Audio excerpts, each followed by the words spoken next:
Probably the single best thing you can do for yourself to access your higher wisdom for your health and well-being on all levels is to meditate regularly.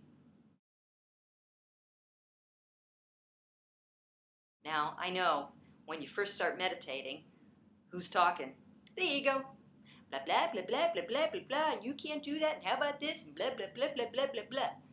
But in time that does stop. So here's a few tricks you can use. When you're in meditation, you can choose to say a mantra, to focus on a specific thing, a word, a vision, a dream.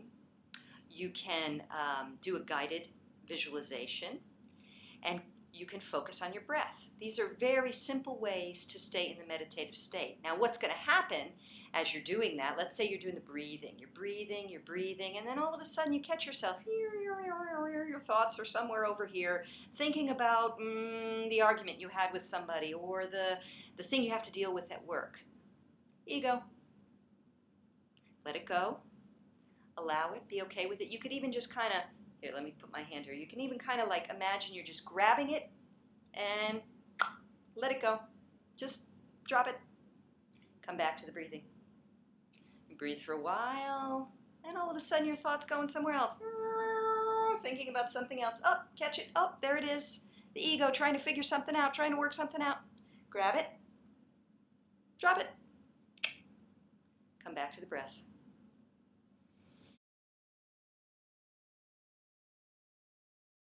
Here's another thing you can do when you hear the voice of the ego judging and criticizing.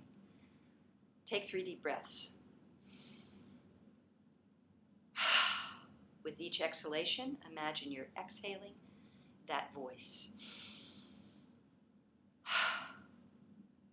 With each inhalation, you're bringing in the energy of your alignment with Source.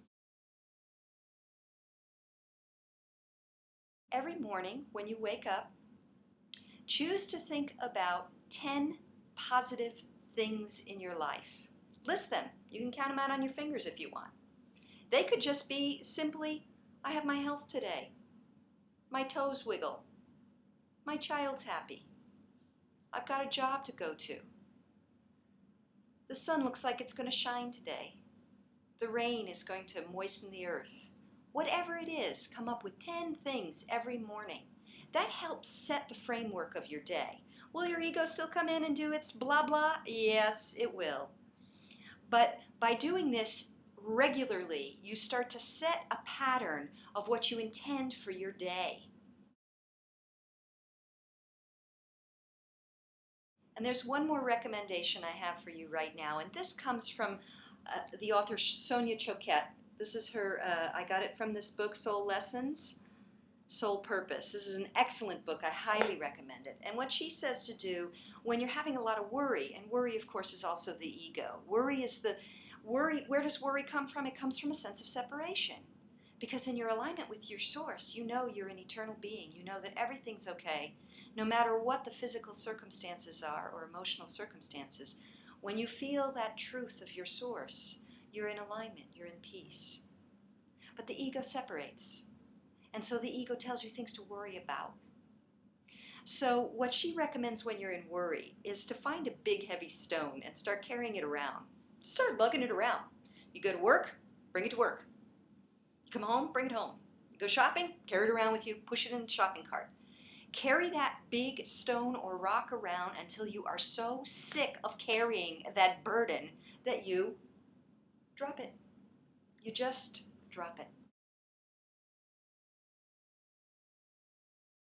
Now, dancing with the ego is something we'll do through our whole lives.